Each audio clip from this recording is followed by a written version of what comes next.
Baik, Assalamualaikum warahmatullahi wabarakatuh.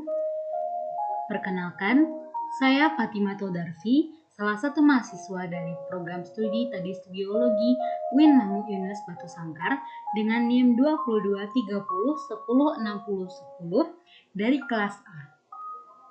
Nah, pada kesempatan kali ini kita akan belajar mengenai definisi ciri-ciri, struktur tubuh, klasifikasi, cara reproduksi, contoh dan manfaat organisme yang termasuk dalam filum Piropita atau ganggang api dalam kehidupan manusia. Maka dari itu, silakan simak baik-baik penjelasan berikut ini. Selamat membaca.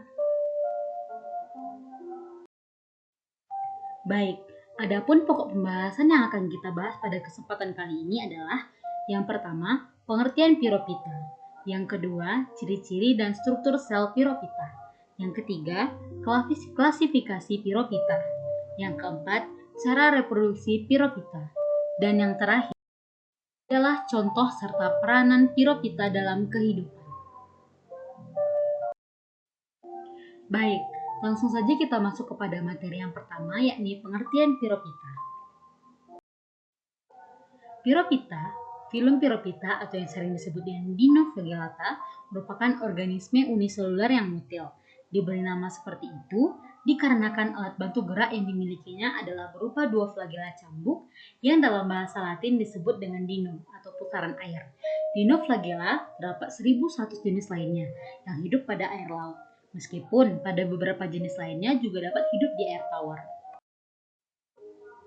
Mungkin terdapat pertanyaan, mengapa Piropita atau Dinoflagellata disebut dengan ganggang api?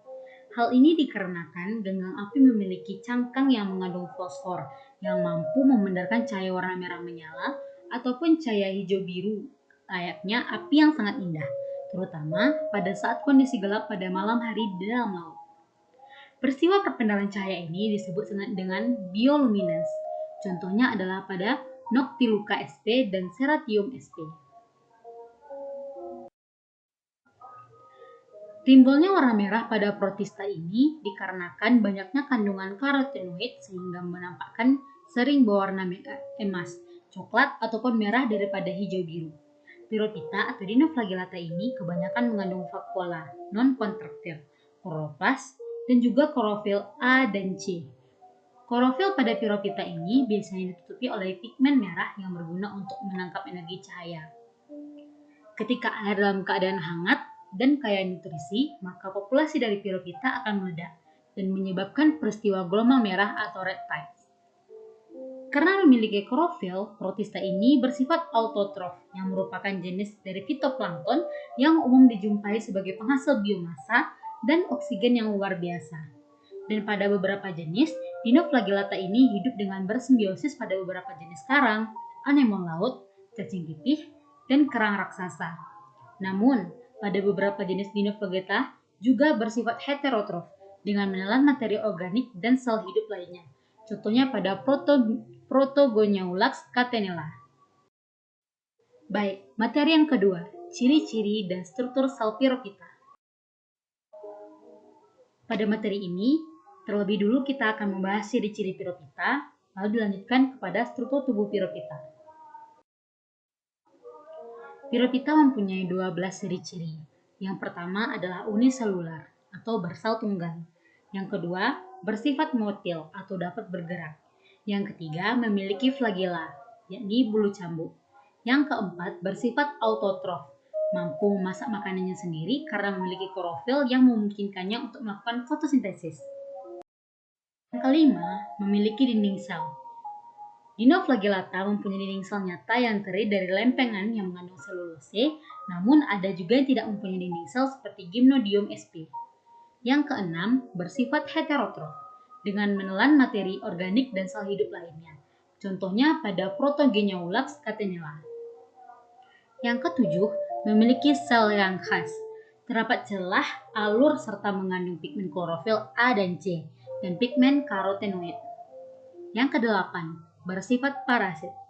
Terdapat beberapa jenis yang bersifat parasit dengan menempelkan pada tubuh makhluk hidup seperti halnya Protogoniaulax catenella. Yang kesembilan, vakuola non-kontraktil, berfungsi sebagai penampung dan osmoregulasi. Yang ke-10, hidup bebas dan bersimbiosis. Seperti yang sebelumnya telah saya katakan, Piropita dapat hidup bebas ataupun bersimbiosis dengan makhluk hidup lainnya. Yang ke-11, habitat.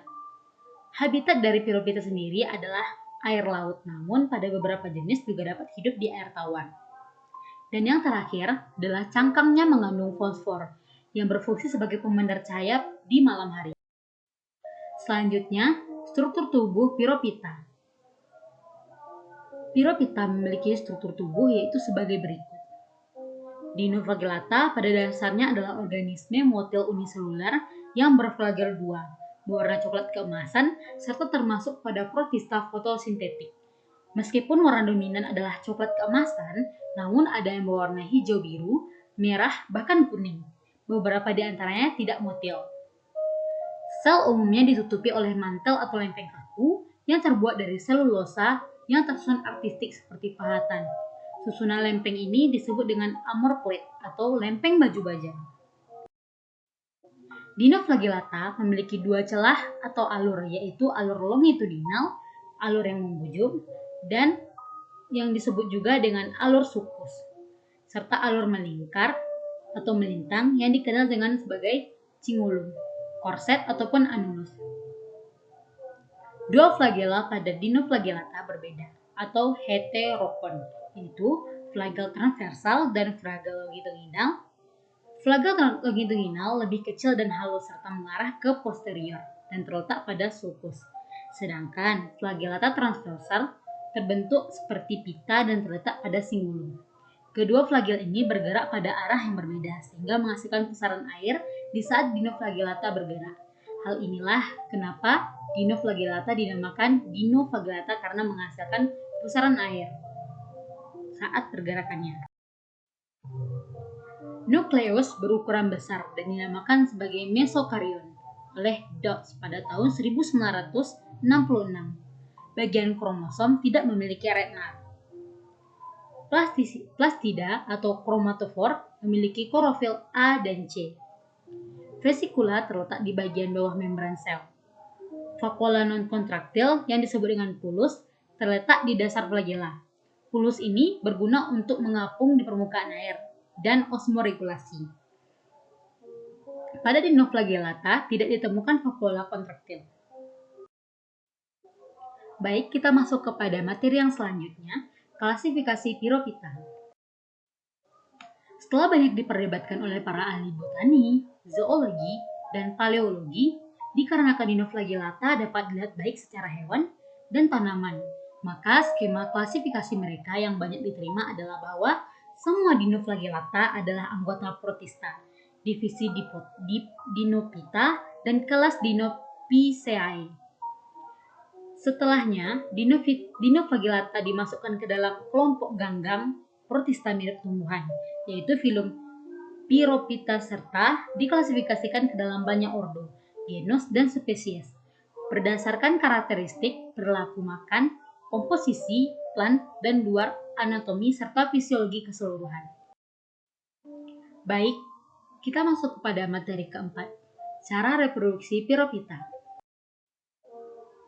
Seperti halnya Eugleopita, Piropita juga melakukan reproduksi, hanya secara aseksual, yaitu dengan membelah diri.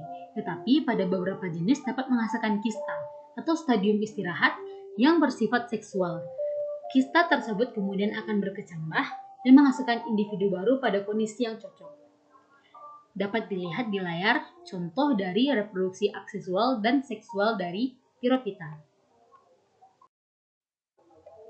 Baik, materi yang kelima, contoh serta peranan Piropita dalam kehidupan. Dinoflagellata terdiri dari sekitar 1.100 jenis, terutama hidup di dalam air lautan dan beberapa jenis hidup pada air tawar. Contoh dari spesies Dinoflagellata yang paling banyak dijumpai itulah Pseudotheria piscica, Goniaulax catanella, dan Noctiluca scinnatias. Berikut penjelasan dari ketiga contoh spesies Piropita di atas. Pertama, Pfisteria piscidia. adalah spesies Dinoflagellata banyak dijumpai di lepas North Carolina. Para ilmuwan telah menyimpulkan bahwa ia bertanggung jawab atas pembunuhan sejumlah besar ikan dengan mensekresi racun. Spesies ini memiliki strategi makan yang menarik. Hal ini diketahui menggunakan racun untuk membunuh ikan, kemudian menunggu untuk mengkonsumsi jaringan yang slocks dari organisme yang telah membusuk. Hal ini membuat salah satu spesies heterofit dari beberapa Dinoflagellata. Yang kedua, Goniaulax catalina adalah Dinoflagellata yang berputar sangat ketika mereka bergerak dengan menggunakan dua flagellata mereka. Mereka juga salah satu yang terkenal dari spesies bercahaya dari Dinoflagellata, karena mereka mengeluarkan cahaya biru hijau di perairan yang mereka huni.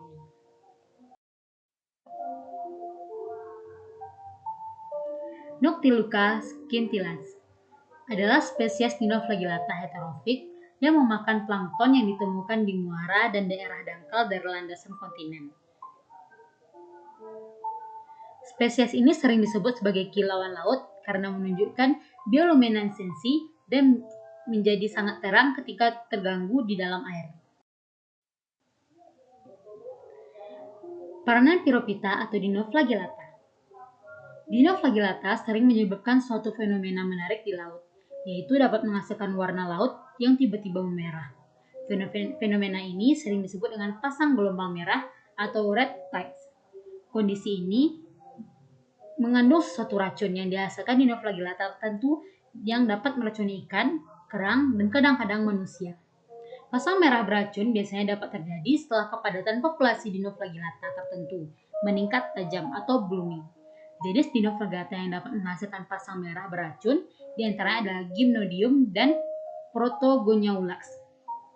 Toksin atau racun yang dihasilkan spesies-spesies tersebut biasanya bersifat racun saraf atau neurotoksin, atau dapat menyebabkan pecahnya sel darah merah. Ketika terjadi gelombang merah, ribuan ikan mati akibat insa mereka tersumbat atau kekurangan oksigen oleh miliaran Dinoflagellata yang mati dan membusuk. Akan tetapi, tiram dan remes berpesta dengan menyaring jutaan makanan dari air. Dalam proses ini, tubuh mereka akan mengumpulkan racun di saraf yang diproduksi Dinoflagellata dalam jumlah yang cukup besar. Pada keadaan ini, racun Dinoflagellata dapat terkumpul pada tubuh tiram atau remes tanpa menyebabkan kematian hewan tersebut. Namun, jika molluska tersebut termakan oleh manusia, dapat menyebabkan keracunan pada manusia yang memakannya. Oleh karena itu, dalam mengkonsumsi kerang-kerangan sering dihindari daripada musim panas, yaitu musim ketika Dinoflagellata memiliki populasi yang sangat meningkat tajam.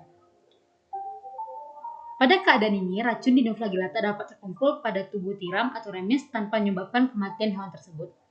Namun, jika molluska tersebut dimakan oleh manusia, dapat terjadi keracunan bagi manusia yang memakannya. Terima kasih.